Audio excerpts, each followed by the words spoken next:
राधे राधे प्यारे भक्तों, आज हम जीवन के उस महामंत्र पर बात करने जा रहे हैं जिसे अगर आपने साध लिया तो ये पूरी दुनिया आपके कदमों में झुकेगी। हम अक्सर सोचते हैं कि अगर हम जोर जोर से चिल्लाएंगे, अपनी बात रखेंगे और भीड़ का हिस्सा बनेंगे तो लोग हमारी इज्जत करेंगे। लेकिन मेरे प्यारे भक्तों, यह सोच बिल्कुल गलत है। इतिहास गवाह है और हमारे शास्त्र इस बात का प्रमाण है कि असली ताकत शोर में नहीं बल्कि सन्नाटे में है। असली शक्ति भीड़ में नहीं बल्कि अकेलेपन में है।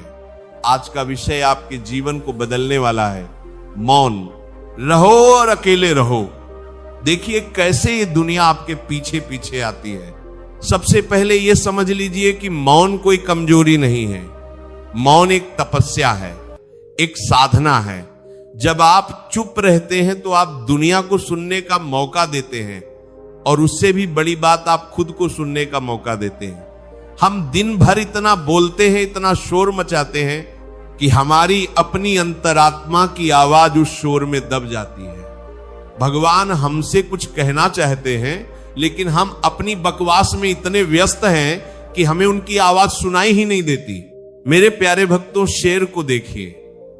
जंगल का राजा शेर जब शिकार पर निकलता है तो वह दहाड़ता नहीं है, वह एकदम शांत हो जाता है। उसकी खामोशी ही इस बात का संकेत है कि अब कुछ बड़ा होने वाला है। अगर शेर दहाड़ते हुए शिकार करेगा तो शिकार भाग जाएगा।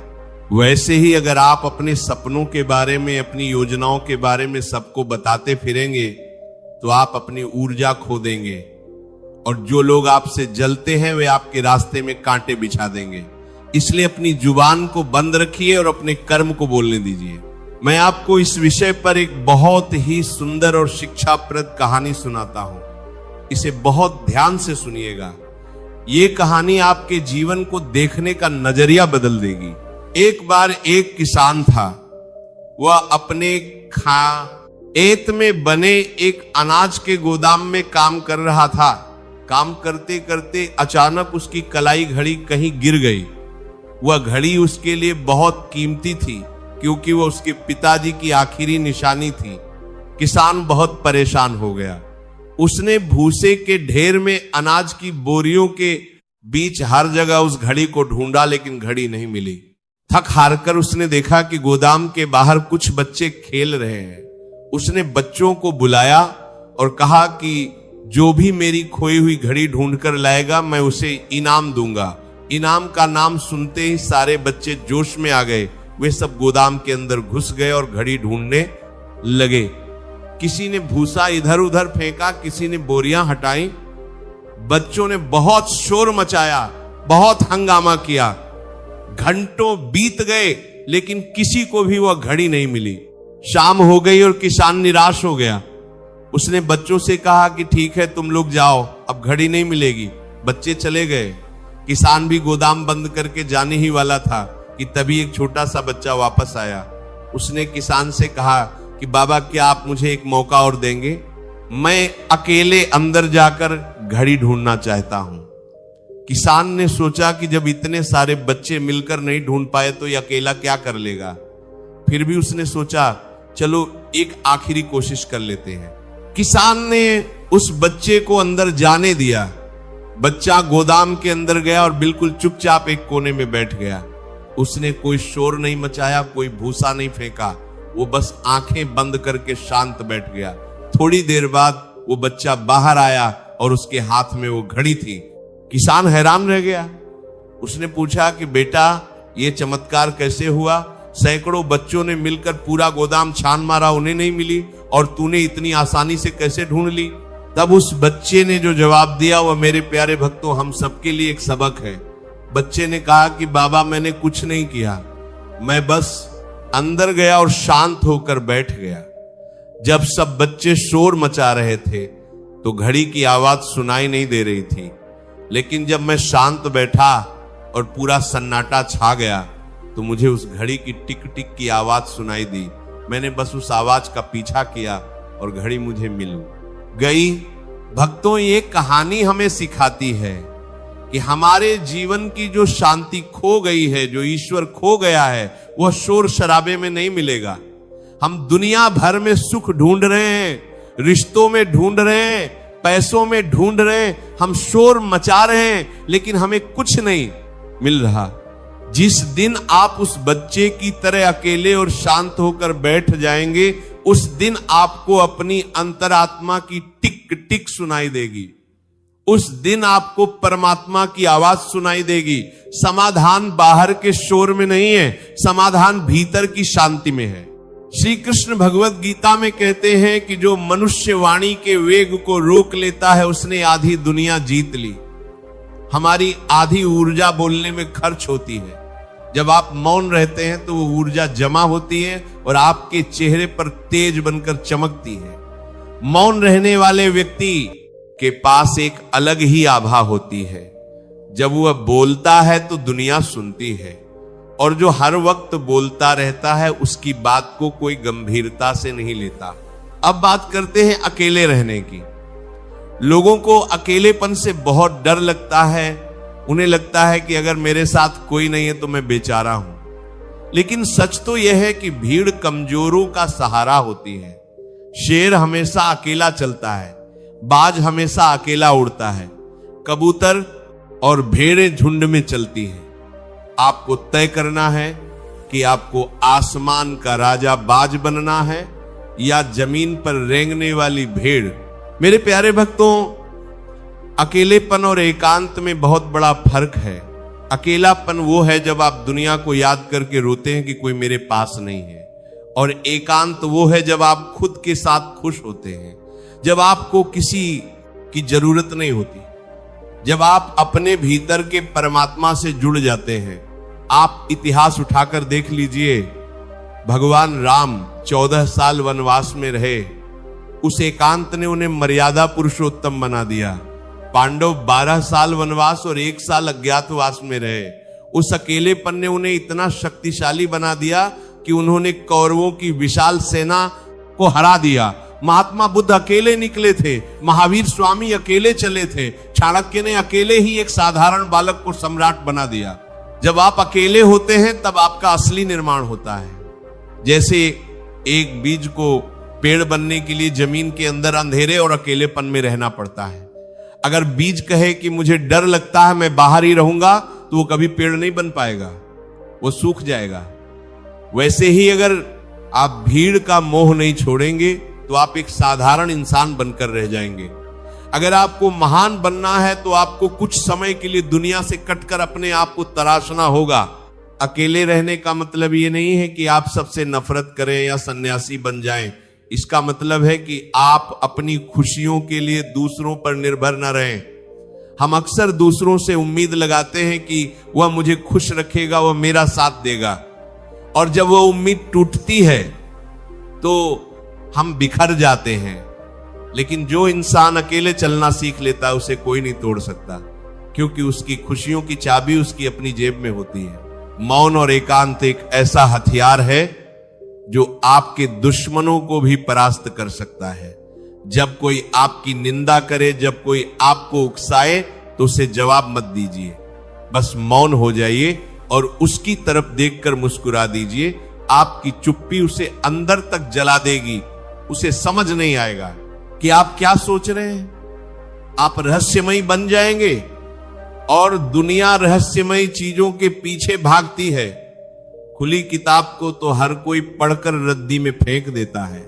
आज के युवाओं की सबसे बड़ी समस्या यही है कि वे खुद के साथ वक्त नहीं बिताते। वे हर वक्त मोबाइल में, दोस्तों में या पार्टियों में व्यस्त रहते हैं। उन्हें डर लगता है कि कहीं मैं बोर ना हो जाऊं। अरे पगले, जिस दिन तू खुद के साथ बैठना सीख जाएगा उस दिन तुझे पता चलेगा कि तू कितना अद्भुत है, तेरे अंदर कितनी क्षमताएं हैं। मेरे प्यारे भक्तों, जब आप शांत होकर अकेले बैठते हैं तो आपको अपने दोष दिखाई देते हैं, आप अपनी कमियों को सुधार सकते हैं।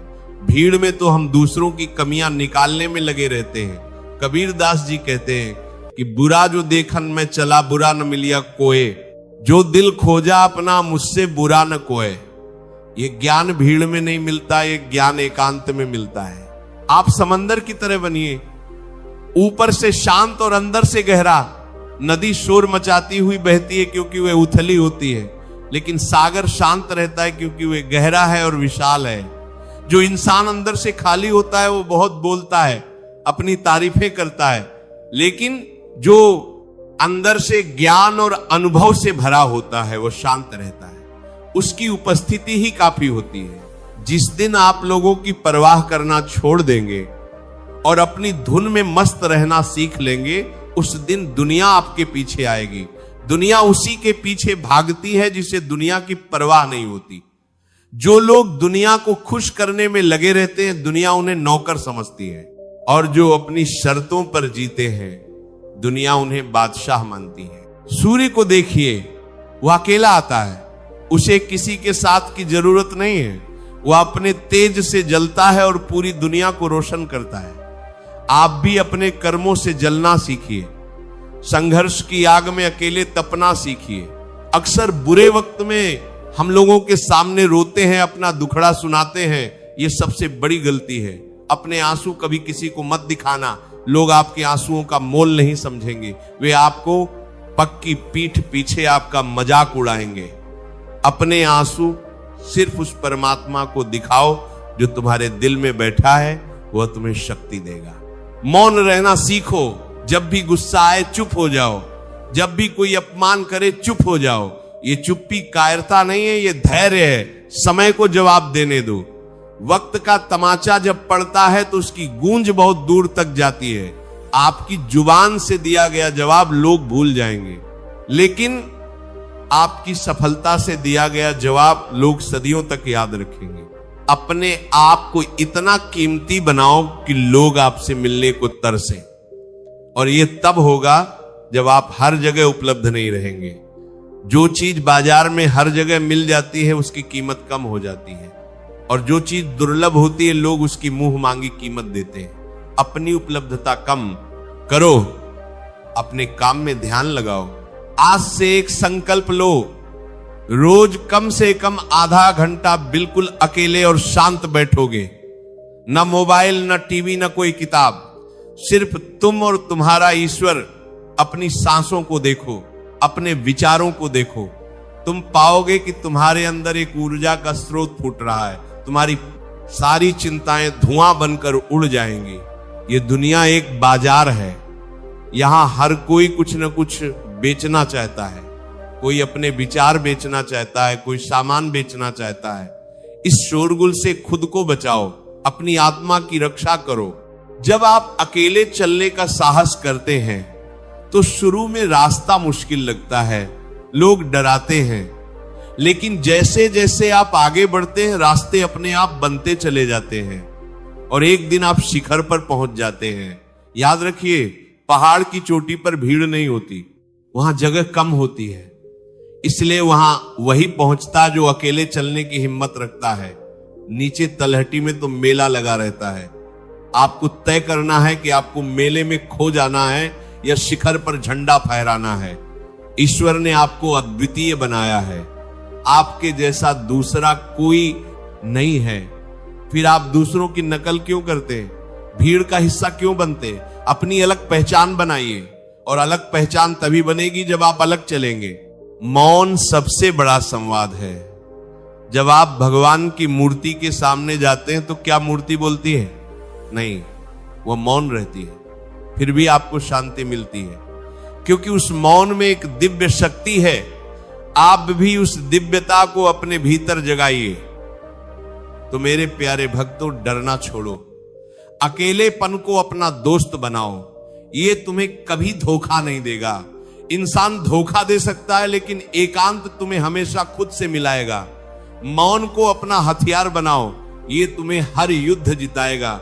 उस किसान के बच्चे की तरह शांत होकर अपनी जिंदगी की घड़ी ढूंढो, वह घड़ी तुम्हारे अंदर ही है। आज से ही अपनी दिनचर्या बदलो।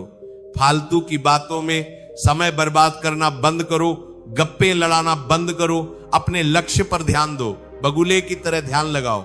बगुला एक टांग पर पानी में घंटों खड़ा रहता है, एकदम शांत। मछली को लगता है कि ये कोई लकड़ी है, और जैसे ही मछली पास आती है वह उसे पकड़ लेता है। यह है मौन की शक्ति, यह है एकाग्रता की शक्ति। मुझे पूरा विश्वास है कि आज की इन बातों ने और उस घड़ी वाली कहानी ने आपकी आंखों से भ्रम का पर्दा हटा दिया होगा। आपको समझ आ गया होगा कि शोर मचाने से कुछ नहीं मिलता और शांत रहकर सब कुछ पाया जा सकता है। अब समय है आपसे विदा लेने का, लेकिन जाने से पहले मेरी आपसे एक विनती है।